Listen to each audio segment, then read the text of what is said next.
부부 안에 숨겨진 비밀이라는 제목으로 하나님 말씀을 전합니다. 최근 어느 책에서 읽은 김집사 가정의 스토리입니다. 김집사는 어려서부터 받지 못한 사랑을 남편에게서 받고 싶었습니다. 대학 때 남편을 만나 연애를 하면서 남편의 가부장적이고 권위적인 모습까지 왠지 믿음직스러워 보였습니다. 대학 4학년 때 친구의 전도로 예수님을 믿게 되었지만 엄마는 절에 다니고 있었고 남편은 단전호흡을 좋아했었습니다. 하지만 괜히 신앙 문제로 분란을 일으키고 싶지 않아서 빨리 결혼해서 갈등 없이 살아보자 그렇게 결정을 했습니다. 김 집사는 어려서 맛보지 못한 행복을 꿈꾸며 아담한 전셋집에서 결혼 생활을 시작했습니다. 그러나 핑크빛으로 시작한 결혼은 얼마 지나지 않아 암담한 잿빛으로 변하고 말았습니다. 남편의 휴대폰에 담겨진 충격적인 메시지는 김 집사를 무너뜨렸습니다. 그러나 당장 남편에게 분노할 수도 슬픔을 드러낼 수도 없었습니다. 어렸을 적 친정아버지의 끊임없는 외도로 어렵게 자란 김 집사는 남편의 외도를 도무지 인정할 수가 없었습니다. 그럴수록 더욱 절망적이었습니다. 결혼 초기부터 김 집사의 남편은 문제를 일으켰습니다. 고시 준비한다고 몇 년을 허송세월을 하더니 결국 포기하고 회사에 취직했습니다. 남편은 매사에 불만투성이었습니다. 하루가 멀다 하고 술을 마셔댔고 그 다음 날은 아침에 못 일어나 결근하기가 일쑤였습니다. 회사도 수없이 옮겨 다녔습니다. 게다가 결혼한 지 3년이 지나도록 아기가 생기지 않았습니다. 남편과 계속 살아갈 용기도 없었고 차마 죽을 용기도 없었던 김 집사는 그동안 외면해 오던 하나님을 떠올렸습니다. 그렇게 용기를 내어 아주 오랜만에 다시 교회에 갔을 때 마치 설교 말씀이 자기를 두고 하는 것 같았습니다. 교회 지사들과 자신의 처지와 사연을 나누면서 각자 모양은 달라도 자기와 비슷한 처지에 있다는 것을 알게 되니까 왠지 숨통이 트이는 것 같았습니다. 그리고 1년 후 놀랍게도 하나님의 응답으로 아들이 태어났습니다. 그것이 행복의 시작인 줄 알았던 김 집사는 이제 고생 끝 행복 시작이라며 하나님께 감사를 드렸습니다. 그러나 이전과 다른 전쟁이 김 집사를 기다리고 있었습니다. 그동안은 자신의 잃어버렸던 믿음을 회복하고 성장하기 위한 전쟁이었다면 이제는 남편의 영혼권을 위한 치열한 전쟁이 시작되었던 것입니다. 갈피를 못 잡고 방황하던 남편은 이대로는 못 살겠다며 단전호흡을 시작했고 명상을 한다며 집 근처에 있는 명상수련원에 다니기 시작했습니다. 하루는 김 집사가 말끝마다 하나님을 찾는 게 꼴보기 싫다며 성경책을 찢어버렸습니다. 그러던 중에 급기야 남편의 휴대폰에서 사랑을 고백하는 다른 여자의 문자 메시지를 보게 된 것입니다. 여러분이라면 이런 남편에게 복종할 수 있겠습니까? 무능력하죠. 우상과 음란에 빠져있죠. 이런 남편에게 어떻게 죽게 하듯 복종할 수 있겠습니까? 복종은커녕 남편을 떠나고 싶은 마음이 굴뚝 같을 것입니다. 어렸을 적 아버지에게서 받지 못한 사랑을 이 남편에게서 체험받으리라 기대하며 결혼했는데 사랑은커녕 처참하게 무너진 이 마음을 어떻게 회복할 수 있겠습니까? 그러나 하나님께서는 아내들이여 자기 남편에게 복종하기를 죽게 하듯 하라 명령하시고 아내들이여 자기 남편에게 복종하기를 죽게 하듯 하라. 그냥 신용만 하는 순종이 아니라 죽게 하듯 복종하라고 강하게 명령하십니다. 이것은 남편이 잘나서 복종하라는 것이 아니죠. 남편의 인격이 훌륭해서 복종하라는 것도 아닙니다. 예수님께서 내 인생의 주인이시기 때문에 내가 하나님의 자녀이기 때문에 그분의 명령에 복종하라는 것입니다. 사실 이러한 문제와 사건들은 사랑받기만을 원하는 나, 이해받기만을 원하는 나의 이기적인 모습을 주님께 철저히 복종하게 하시기 위한 훈련의 과정입니다. 하나님께서 남편을 통하여 나를 만들어 가시는 신앙 훈련의 과정인 것입니다. 알코올 중독에다가 폭력까지 이르고 돈 한 푼도 못 버는 남편이라 할지라도 그 남편의 구원을 위해 하나님의 말씀에 복종함으로써 하나님이 어떤 분이신가를 증거하라는 것입니다. 이런 형편없는 남편에게 복종하면 남들이 나를 향해 바보 멍충이라고 놀리고 무시할 것 같지만 그렇지 않습니다. 말이 안 되고 말이 안 통하는 남편에게 복종하는 엄마의 모습을 통해 자녀들이 엄마를 존경하게 될 것입니다. 이것은 사람에게, 자녀에게, 가족에게 칭찬과 인정을 받기 위해 복종하라는 것이 아닙니다. 남편과 가족의 구원을 위해 복종하는 모습, 저 불쌍한 남편을 구원하기 위해서, 저 불쌍한 자녀들을 구원하기 위해서 하나님 말씀에 복종하는 모습이 그 어떤 아내의 모습보다도 아름답고 매력적이라는 것입니다. 여러분 그 사실을 아십니까? 때리고 부수고 거짓말하고 말 안 듣는 남편이라도 그 남편에게 복종하면 강한 영적 권세가 그 아내에게 주어진다는 사실을 말입니다. 그것은 내가 하나님 말씀에 복종했기 때문에 주어지는 영적 권세입니다. 예수님께서 걸어가시는 길을 나도 걸어가기 때문에 주시는 영적인 권세입니다. 예수님께서 하나님 아버지 뜻에 복종하기 위하여 십자가에서 피 흘려 죽으셨습니다. 자신의 생명을 바쳐 하나님 아버지께 복종하셨습니다. 그 결과 온 인류가 죄와 심판에서 구원받을 수 있는 길이 열리게 되었고 지금은 그 예수 그리스도께서 하늘과 땅의 모든 권세를 쥐고 계십니다. 이렇게 영적 권세는 하나님의 말씀에 복종할 때 주어지는 것입니다. 힘들고 어려워도 나를 죽이고 희생하는 복종을 통해서 영적 권세가 나에게 주어지는 것입니다. 죽기까지 복종하신 예수님의 뒤를 따라갈 때 나에게 강한 영적 권세가 주어지는 줄 믿습니다. 그렇게 볼 때 결혼은 상대방에게 이해받고 사랑받기 위해 결혼하는 것이 아닙니다. 알고 보면, 냉정하게 보면 상대방의 무거운 짐을 나누어지기 위해서 하는 것입니다. 결혼하면 둘만 행복할 줄 알았잖아요. 그게 아니잖아요. 결혼하면 배우자의 문제뿐만 아니라 배우자의 질병뿐만 아니라 배우자의 식구의 문제들까지도 짊어지고 가는 것이 결혼입니다. 오랜 기간 서로 다른 환경에서 자유롭게 살다가 배우자의 식구들이 가지고 있는 문제까지 짊어지고 복종하려고 하니까 그 짐이 더 무거울 수밖에 없는 겁니다. 결혼은 단순히 서로 좋아서 하는 것이 아니라 저 사람의, 저 배우자의 가정의 문제까지 내가 짊어져야 되겠다, 그런 생각을 하고 결혼했다. 그러면 누군가 결혼을 하려면 저 사람이라면, 저 정도의 사람이라면 이 나의 어려운 문제, 우리 가정의 어려운 문제의 짐도 함께 짊어지고 갈 수 있겠다는 확신이 들 때 하는 겁니다. 결혼은 나의 무거운 짐을 같이 지고 갈 수 있는 사람이라는 확신이 있을 때 하는 것이지, 그저 나를 이해해주고 사랑해준다고 해서 할 수 있는 게 아닙니다. 왜냐하면 결혼은 낭만이 아니라 실제이고 삶이기 때문입니다. 그렇습니다. 아내의 결혼 서약은 남편에게 사랑받을 권리를 얻기 위해 온갖 수단과 방법을 총동원해도 된다는 서약이 아닙니다. 아내에게 있어서 결혼 서약은 한 남자를 자기 남편으로 받아들이되 그에게 온전히 복종할 것을 맹세하는 서약인 것입니다. 성경은 그런요, 아내들이 해야 됩니다. 성경은 어디까지 아내가 복종할 것을 요구하고 계십니까?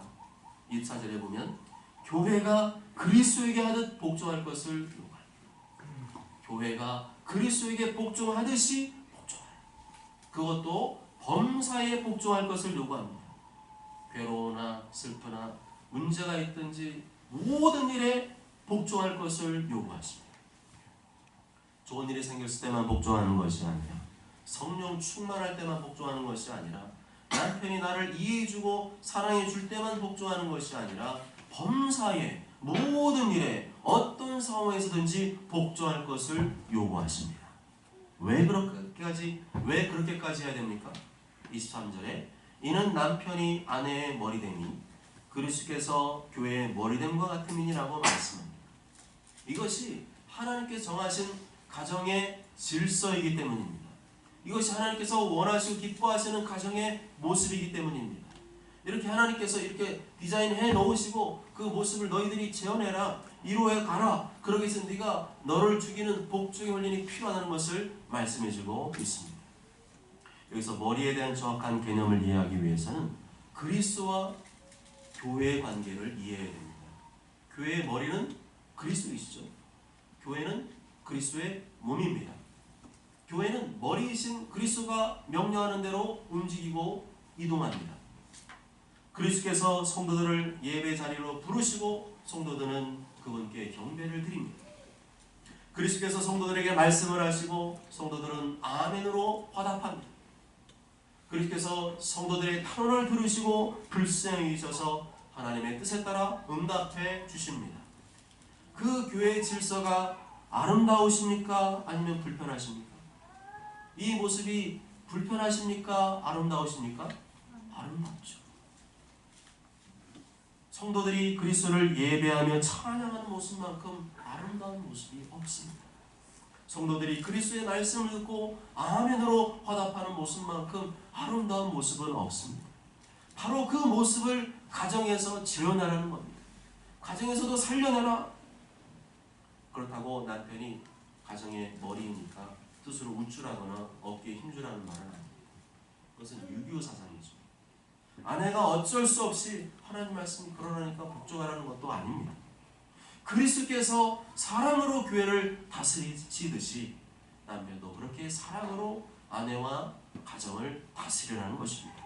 그리고 교회가 그리스도께 복종하듯이 아내가 남편에게 복종하기를 원하신다는 것입니다.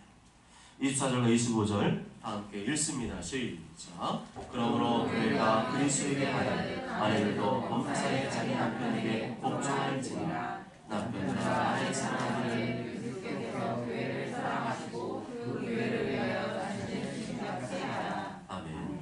문제는 나는 이 말씀대로 살고 싶은데, 이런 배우자가 되고 싶은데 배우자가 하는 말과 행동을 보면 그 마음이 싹 사라진다는 거죠.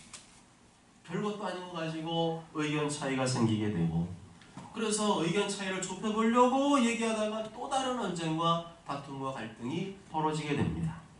아이들 교육 문제, 집안의 경조사 문제, 이사 문제, 직장 문제, 돈 문제 등등 가정의 다양한 문제들을 놓고 남편과 아내의 의견이 다를 수가 있습니다. 갈릴 수가 있죠. 여기서 성경이 지적하고자 하는 것은 무조건 남편의 의견을 따라야 된다, 그런 것은 아닙니다. 지금 내 마음이, 지금 남편과 의견 충돌이 일어났어요. 갈등이 있어요. 그럴 때 내 마음이 지금 어디로 향하고 있느냐, 내 마음이 그래도 남편의 의견에 따라주려고 하는가, 아니면 내 의견을 끝까지 관철시키려고 고집을 부리고 있는가, 그거를 보라는 겁니다. 이런 경우에 의견 충돌이 벌어졌을 때 누구 역할이 중요할까요? 아내의 역할이 중요합니다.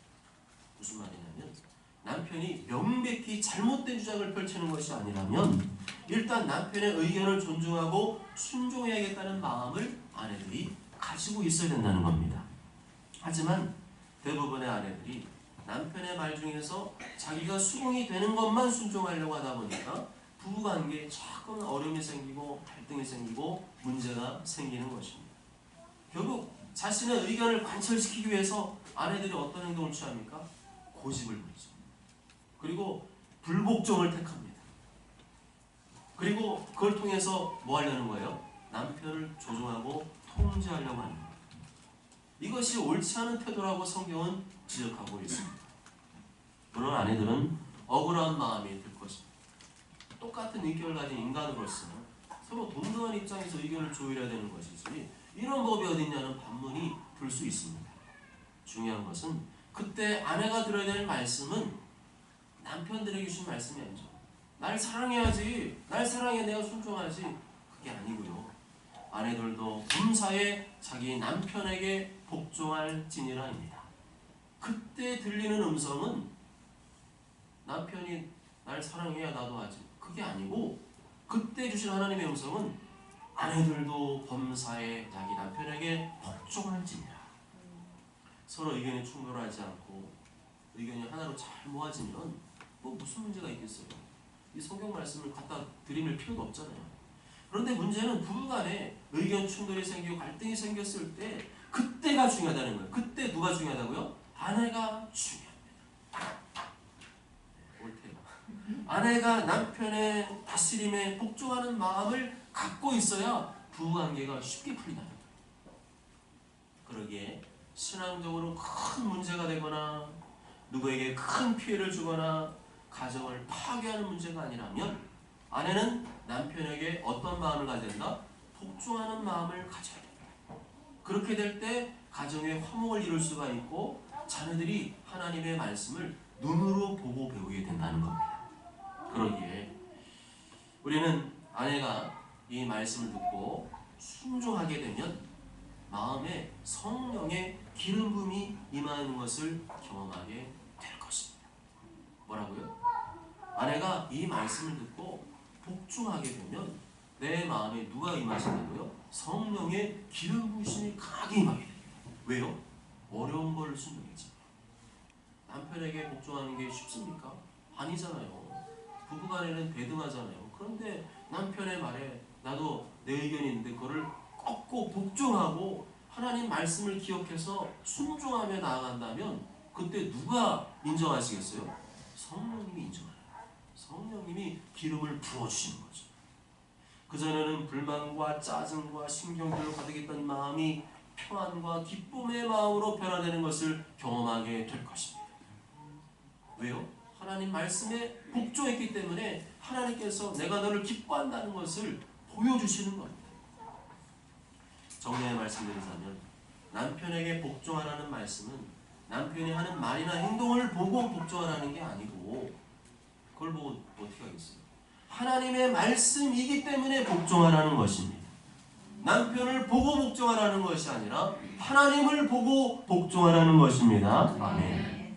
그래서 아내가 남편에게 복종하는 행위는 무슨 행위예요? 신앙의 행위, 믿음의 행위입니다. 이것이 불신한 아내에게는 하나님 모르고 예수님 안 믿는 불신한 아내에게는 남편이 복종하라고 하면 이건 얼마나 굴욕적인 복종이겠어요. 근데 그게 아니라 믿음의 아내에게는 하나님 말씀에 내가 순종한다, 하나님 말씀에 복종한다고 하는 기쁨의 복종이 될 수 있다는 것입니다. 성경은 남성 우월주의, 여성 우월주의를 말하지 않습니다. 남자와 여자는 서로 동등하게 창조되었습니다. 남자의 갈비뼈로 여자를 만들었다는 것은 여자가 남편에게 붙어있거나 종속되어 있다는 의미가 아니고요. 서로 나누어질 수 없는 관계다. 서로 나누어지고 분리될 수 없는 연합된 존재라는 겁니다. 남자와 여자는 다 같이 하나님의 형상으로 창조되었습니다. 아내의 역할이 뭐죠? 남편을 돕는 배필이잖아요. 남편을 돕는 배필이라는 말은 너는 보조야 이게 아니라는 거예요. 너는 시다발이야. 넌 내 뜻대로 그냥 보조해주고 옆에서 하라는 대로 하는 거 그게 아니고요. 남편의 부족함을 채워주고 도와주는 위치에 있다는 겁니다. 남편의 부족함을 채워주고 도와준다는 말은 여자가 결코 열등하거나 부족한 존재가 아니라는 거예요. 어떻게 열등한 존재가 남편을 도와주고 부족함을 채워줄 수 있겠습니까? 이렇게 가정의 질서는 뭐 남자가 위냐 여자가 위냐 뭐 이런 우월성을 말하는 게 아니라 연합과 협력을 말하는 거예요. 단지 하나님께 창조하신 이 질서가 있기 때문에 남편은 아내를 사랑으로 다스려야 돼요. 뭐로 다스리라고요? 사랑으로 다스려야 돼요. 우리가 예수님께 나갈 때 예수님 싫어, 예수님 무서워 이러고 나가나요? 아니죠. 예수님 어떻게 우리를 다스리니까 우리가 예수님께 나가요? 사랑으로 다스리니까 예수님께 우리가 기쁨으로 나아가죠. 그리고 복종할 때 무서워 예수님 하라니까 알 수 없어요. 그게 아니잖아요. 예수님이 날 사랑하시니까 그 말씀에 기쁨으로 복종하는 거예요. 이렇게 남편은 아내를 사랑으로 다스리고 섬기고 아내는 기꺼이 복종함으로써 섬기는 모습이 가장 아름다운 가정의 모습이라는 거죠. 그 모습을 실현하도록 아내에게 순종하라, 남편에게 복종하라 말씀하는 겁니다. 반대로 결혼 생활에서 남편들에게 주시는 하나님의 명령은 뭡니까? 사랑이죠. 그런데 순종보다 더 어려운 것이 사랑이라는 것을 아십니까? 순종은 내 의지를 꺾어서 억지로라도 노력해서 할 수가 있지만 사랑은 노력한다고 되는 게 아닙니다. 그렇지 않습니까? 사랑해? 사랑하라고! 그런다고 사랑이 됩니까? 사랑은 그렇지 않죠. 여기서 말하는 사랑은 아가페 사랑입니다. 아가페 사랑이란 무조건적인 사랑을 말합니다. 예수님께 십자가에서 아무런 조건 없이 인간들의 죄를 위하여 피 흘려 죽으신 사랑을 말합니다. 자비와 긍휼이 넘쳐나는 사랑을 말합니다. 그런 사랑으로 아내를 사랑하라고 하니 남편의 입장에서는 굉장히 힘든 명령입니다. 게다가 베드로전서 3장 7절을 보면 이는 너희 기도가 막히지 아니하게 하려 함이라 이런 조건까지 달아놨어요. 아내를 귀하게 여기지 않으면 무슨 일이 벌어진다고 남편에게? 기도가 막힌다. 아내한테는 그런 얘기 안 하더니 남편한테는요 조건까지 달아놨어요. 너 아내를 귀하게 여기지 않고 사랑하지 않으면 너 기도줄 끝난다는 거예요. 기도가 끝나면 어떻게 돼요? 영적인 호흡이 끝나는 거죠. 하나님과의 관계가 끊긴다는 말입니다. 영적으로 너 사망 선고를 하는 겁니다. 이대로 하면 너 영적으로 죽는다는 거예요. 이렇게 힘든 사랑을 어떻게 남편들이 할 수 있겠습니까? 항상 아내가 천사라 보인다면 할 수 있죠. 우리 아내는 등 뒤에 날개만 없지 천사 같아. 그러면 남편들이 아내 사랑하는 너무 행복하겠죠? 근데 실제로 어때요?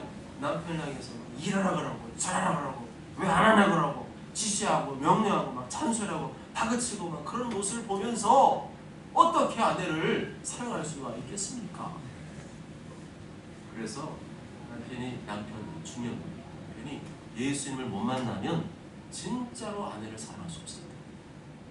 예수님의 십자가 사랑을 뜨겁게 경험한 사람만이 그 사랑으로 무조건적인 사랑, 아가페 사랑을 아내한테 쏟아부을 수 있는 거예요. 그래서 결혼은 누구 안에서 해야 돼요? 주 안에서. 신앙 안에서 해야 됩니다. 동물 학대와 관련된 영상을 본 적 있어요. 동물 학대. 그걸 보니까 떠돌이 개 아시죠? 떠돌이 개. 떠돌이 개들이 막 넘쳐나는데요. 몇 년 전만 해도 우리 금강면 동네에도 막 떠돌이 개들이 넘쳐났습니다. 그래서 막 사고치고 막 그랬는데 우리 소풍이한테도 그 개들이요 제법 비싼 품종이랍니다. 그 떠돌이 개들 딱 보니까 오 저거 비싼 품종인데. 그리고 족보도 있는 개들이래요. 그런데 왜 그 개들이 떠돌이 신세가 되었을까요? 주인이 버렸기 때문입니다. 처음에는 너무 귀엽고 예쁘니까 비싼 돈을 사서 분양을 했는데 막 100만 원씩 주고 비싼 거는 막 몇백만 원짜리 있어요. 그렇게 분양받았는데 키우다 보니까 점점 말썽을 부려요. 밥도 되게 많이 먹고 점점 나이 먹으니까 아프고 병들어서 치료비도 많이 들어가네요. 이제 늙어서 애교도 안 부려. 그러니까 어떻게 한 거예요? 갖다 버린 거예요. 이러한 마음으로 아내를 사랑하지 말라는 거예요. 신혼 때야 아내가 젊고 예쁘고 사랑스럽지만 결혼생활 하면 할수록 마음에 안 드는 게 보이고 자꾸만 말썽 부리고 점점 배도 나오고 피부도 막 주름지고 여기저기 아프다 그러고 그런다고 갖다 버리지 말라는 겁니다. 남편이 그런 식으로 조건적으로 아내를 사랑하게 되면 나중에 다른 젊은 여자한테 눈이 돌아가게 돼 있습니다. 가정이 파탄나죠. 그게 아니라 남편들은 십자가에서 아무 조건 없이 피 흘려 죽으신 예수님의 사랑을 아내에게 쏟아부어야 될 줄로 믿습니다. 오늘 이 자리에 오신 아내분들은 수지 맞았어요. 지금 남편들이 굉장히 사시는 거에서 하나님 말씀을 듣고 있거든요. 그래서 우리 남편 오늘 안 왔다, 우리 남편 뭘 모른다 하면요 오늘 설교 제가 또 보내드릴 테니까 그 중요한 부분이죠. 중요한 부분만 편집해가지고 계속 트는 거예요. 집에서 계속 틀어. 갖다 버리지 말아라 이런 거 있잖아요. 계속 틀어. 모든 사람이 다 연약하지만 한숨이 나고 있어요. 오늘 잘못 왔네. 오늘 다른 데 갔어야 되는데. 모든 사람이 다 연약하지만 여자가 남자보다 더 연약합니다. 왜 그럴까요? 하나님 그렇게 만드셨어요. 여자가 남자보다 몸도 연약하죠. 마음도 연약하고, 여자들은요 말 한마디에 상처, 남자들은 말 한마디 해도 별로 참 잘 자거든요. 뭐라 말만 해도 때 되면 거기 딱 되면 잠 잘 오는데, 여자들은 잠을 못 자요. 마음 상해가지고 그걸 밤새 막 묵상하고, 왜 그런 말을 나한테 했을까? 뭐야, 나를 어떻게 보는 거지? 남자들은 그냥 성질이라 상관됐는데 그걸 가지고 해석하고 뭐 지금 나랑 싸우자고 뭐 헤어지자는 거야. 별 생각을 다 한다는 거죠. 왜냐하면 하나님께서 그들을 연약한 그릇으로 만드셨기 때문입니다. 그런 아내를 사랑으로 돌보라고 누굴 붙여주신 거예요? 남편을 붙여주신 겁니다. 그래서 여자의 아내의 보디가드는 누구예요? 남편이 돼야 되는 거예요. 근데 이 보디가드가 나를 안 지키고 엉뚱한 데가 있으면 안 되는 거죠. 25절과 28절 말씀 다 함께 읽습니다. 시작. 남편들아 아내 사랑하기를 그리스도께서 사랑하시고 그 교회를 위하여 자기의 주님같이 하라. 이와 같이 남편들도 자기 아내 사랑하기를 자기 자신과 같이 할지니 자는 자기를 사랑하는 것이라. 아멘. 그리스도께서 우리를 위하여 조금도 아낌없이 자신을 다 내어주셨습니다. 자신의 소유, 시간, 마음, 몸, 물과 피한 마음까지 다 아낌없이 내어주셨습니다. 항상 죄를 짓고 불순만한 인간을 위해서 예수님께서 아무것도 아끼지 않고 다 내어주셨습니다. 인간들이 예수님께 막 죄를 뒤집어 씌우고 체포해서 연행해 가고 신문하고 얼굴에 침 맺고 주먹으로 얼굴 때리고 채찍으로 때리고 갈대로 때리고 가시면을 씌우고 희롱하고 조롱하고 모욕하고 무거운 십자가 짊어지게 하고 십자가 위에서 피 흘려 죽게 했습니다. 그런 인간을 향해서 예수님은 전혀 원망하거나 불평하지 않으셨습니다. 끝까지 저들이 자신들의 죄를 알지 못해서 그런 것이라고, 저들의 죄를 사해달라고 죄인들과 악인들을 오히려 두둔하셨습니다. 그렇게 십자가에서 운명하시고 다시 부활하셨습니다. 그것이 바로 교회를 향한 그리스도의 사랑입니다. 그 어떤 이유나 조건과 상관없이 우리의 존재 자체를 사랑해 주셨습니다. 죄를 짓든 잘못을 하든 우리의 존재 자체를 사랑해 주셨습니다. 그 사랑이 바로 남편이 아내를 사랑하는 방법이라는 것입니다. 그래서 아내가 내 말을 잘 들으면 사랑해 주리라, 나한테 잔소리를 안 하면 사랑해 주리라, 이런 사랑은 성경이 말하는 아내 사랑과 어긋나는 겁니다. 그저 무슨 이유로? 아내라는 이유만으로, 하나님께서 아이 주신 아내라는 이유만 말도 안 나오네. 아내라는 이유만으로 그냥 그 아내의 존재 자체로 십자가의 무조건적인 사랑을 받을 자격이 있다는 겁니다. 남편들이요, 요즘 아무리 애를 써도 영혼의 목마름이 가시지 않습니까? 영혼 속에서 터져나오던 기도가 힘을 잃고 완전히 말라버렸습니다. 그런데 그 원인을 모르시겠습니까? 혹시 그것이 아내를 무조건적으로 사랑하지 않는 죄 때문이 아닙니까? 뭐가 있는 것 같아요. 사랑하는 여러분, 사도 바울은 그리스도와 교회의 관계, 이 교회와 그리스도의 관계가 곧 남편과 아내의 관계다 말씀하고 있습니다.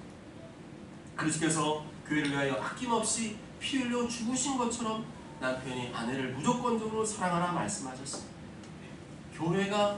교회의 머리가 그리스도인 것처럼 교회가 그분께 복종하듯이 아내가 남편에게 복종하라고 31, 32, 33절에 말씀하셨습니다. 읽겠습니다. 시작. 그러므로 사람이 부모를 떠나 그의 아내와 하여 그들이 한 육체가 될지니